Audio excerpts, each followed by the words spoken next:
Right next to me is the best-selling Nissan for the past decade. This is the 2026 Nissan Rogue SV all-wheel drive. Now in this video, I'll be taking you through everything about this vehicle, and let's answer the question together.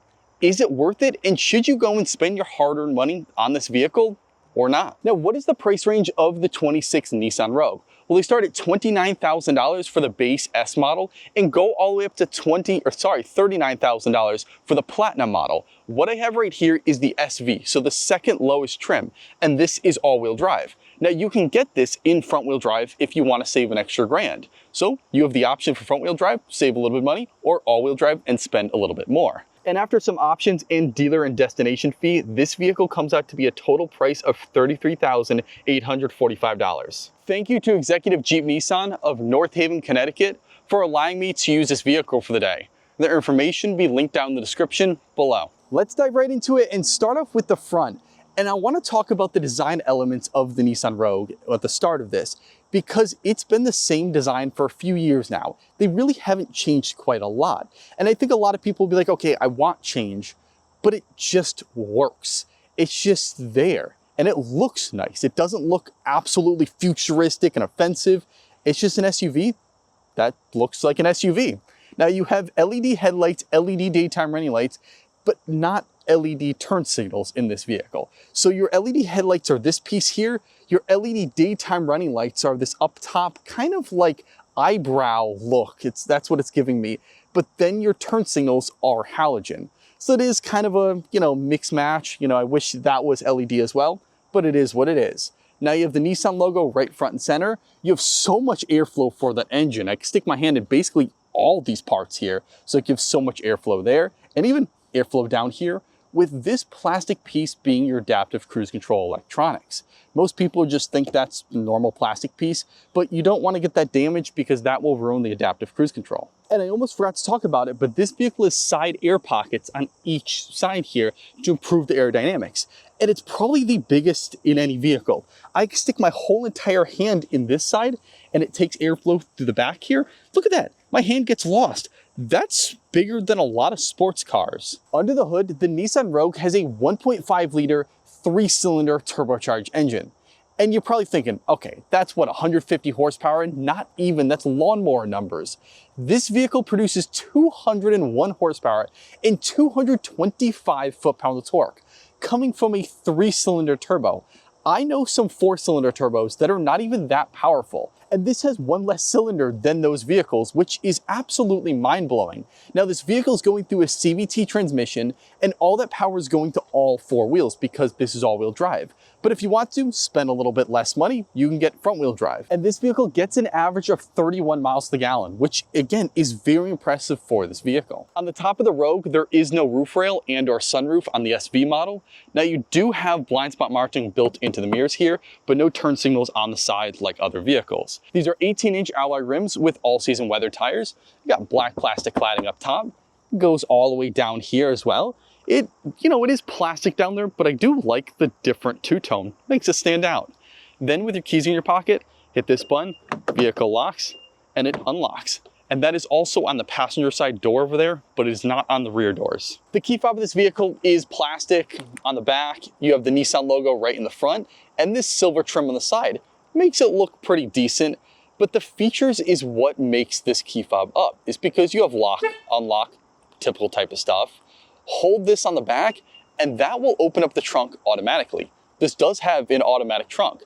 In the $30,000 price range, a lot of vehicles like this will have a manual trunk. So that's kind of nice. Hold it again and that shuts. And you do also have a remote start on this vehicle. So hit the lock once or twice, hold that, and the vehicle hopefully should start up. And there it goes. Now opening up the rear door, I'm kind of shocked of the material because again, up top, it is hard touch plastic. Below it is, that's where you wouldn't put drink snacks. So again, that's hard touch plastic. There you got the speaker grill. But where it's not is where you rest your arm. So you'd rest your arm here and push down on this and push down a little on that. That's where it's soft touch leatherette type material. So up here and this little bit. Now it's not crazy squishy, Just a little bit, but definitely better than hard touch plastic. So I give them credit on a lower trim vehicle. Hopping in the rear seats, it is all cloth and it is a little harder, actually a decent amount harder. This is not really that squishy compared to other vehicles, but it definitely does the job. You sit in it, and it's a chair. You have a ton of legroom though, so much, and you have a really good amount of headroom, like 3-4 more inches. I'm 5'8", so I'm definitely not the tallest, but a 6-foot tall person can definitely fit in here totally fine. And do these recline? Let's see. No, it's just the position that it is doesn't recline at all. Now you do have a middle hump here, so if you're in the middle seat, how is that? That's actually not bad because there's enough room here. So you really do not have to man spread whatsoever, because you can sit like this, be totally comfortable, and 3 adults fit totally fine. Little pocket on the passenger side, little pocket on the passenger side seat here, 2 AC vents, 2 USB Type-C ports, and then if you have no middle seat passenger, you can pull this down for a coupled armrest, and this is super squishy, nice to rest your arm. Open up the front door and you're greeted to a better version of the rear door. It is just bigger and better. Now, instead of the hard touch plastic in the rear, you have soft touch plastic up here, and that same leatherette trim on the back and where you rest your arm. Again, it's not that squishy, but better than hard touch plastic. Now, down here is where you have the hard touch plastic. You put a drink there, you put some snacks. It's not that deep, deeper than the rear, but other vehicles, go deep in there. So you can put, umbrellas. This one is not that deep. Then you have a speaker grill here and 4 window controls. The driver is 1 touch down, 1 touch up. The passengers, you do have to hold down and hold up. You got lock, unlock, and your mirror controls. Both front seats in this vehicle are cloth bucket seats that hold you into place very well. Your back in and your booty in. But again, it is still hard as a kind of a rock. It's not soft memory foam like other vehicles are. So you're gonna just sit here. You're not gonna sink at all. You just plop your booty down. And then the driver is power operated, so forward and back, tilt, and lumbar controls, which is very nice, but the passenger is all manually controlled. Turn the vehicle on with a push to start, and you are greeted to a half analog, half digital gauge cluster here. So the outer rings are analog. You have your miles per hour and you have your RPMs gauge there, but this center screen can do quite a lot. So you have your miles per hour digitally there, your time, the temperature, what gear you're in, and if you want to scroll through the different pages, you can use this little set of buttons right here. So scroll up and down and you have different settings in here. So this is just a complete blank one if you want it blank, but hit right and you can go through all the tabs. This is where you can see your average speed, drive computer, fuel economy, and then your auto start stop. And if you want to scroll down here, you have 4x4 information, turbo pressure information. Yes, in this vehicle, you can see your turbo pressure like in a sports car. It's kind of cool if you want to. And then more tire pressure, scroll over, you have your music. So if you want to see exactly what song you're playing, the radio station, or hooked up through Android Auto, Apple CarPlay, you can see it exactly there. Then scroll over one more time. This is some of your safety settings. And then you have a whole settings menu. And this we can go in, adjust the clock, the vehicle settings, go to factory reset, change the language. That's the type of stuff you do it once and you never think about again. The steering wheel in this Nissan Rogue is leather wrapped and it is extremely nice to hold in the hand. On the back, you do have paddle shifters to manually change the gears. Over here is some of the controls. So you have forward and back on your music. Oh, that's forward and back. That's your up and down your volume. And that's the control, that screen I showed you over there. And I actually forgot, but hit that button and you have a little shortcut menu. There's only 2 things. I don't know why there's not more in the shortcut menu. You have a whole button for 2 things, kind of odd. And then over here is some of your safety settings. Now, some of the safety settings in this vehicle is blind spot monitoring, forward and rear collision warning. You have lane keep assist, and you have a backup camera with moving trajectory lines. Now, it's not the clearest at all on this backup camera, but it definitely gets the job done. And when you come close to objects, like if I was backing up to my tripod there, it's gonna beep and say, hey, stop, you're getting very close. And if it detects you're very, very close to it, it'll automatically kick on the brakes so you don't hit it. As well as this vehicle has adaptive cruise control. So what that'll do is if you set it to 60 miles an hour, it'll just go for 60 miles an hour. But if a vehicle cuts in front of you, your vehicle will automatically start to slow down. And then if the vehicle goes back into the other lane, your vehicle will speed back up to that 60 miles an hour. So in normal cruise control, you have to turn on, you have to hit the brakes, you have to turn it back on. You don't have to do that in this. Just set it your speed and the vehicle adapts to the vehicles in front of you. Now, what I really like about this vehicle is if you're someone that doesn't like all those safety settings, you can go into the settings here and then go to, it's up to driver assistance and turn all this off if you don't want it. So steering assist, turn it off. Lane assist, you can turn off the lane intervention, the lane warning, blind spot assist, turn it off. You can go and turn off basically every single safety settings. So if you don't like it beeping at you, doing stuff, you're a pretty bare bones guy, you could have that. Now the touchscreen in this vehicle, I'm gonna have to be brutally honest. This is a good touchscreen for 2018, but it is 2025, almost 10 years later. And it is as laggy as an iPhone 1. Now it is 8 inches, it's all color, has Android Auto, Apple CarPlay, so it's everything you want. And the lagginess, you can get by. If you plug in your phone with Android Auto CarPlay and you listen to music, you don't really check the screen all that much, you're totally fine. But it just is stuttery. And then back to the screen here on the gauge that I showed earlier. Look at how snappy that is. That's quick on the fly, and this is not. Which is crazy because Nissan has a really nice screen in their new Nissan Kicks.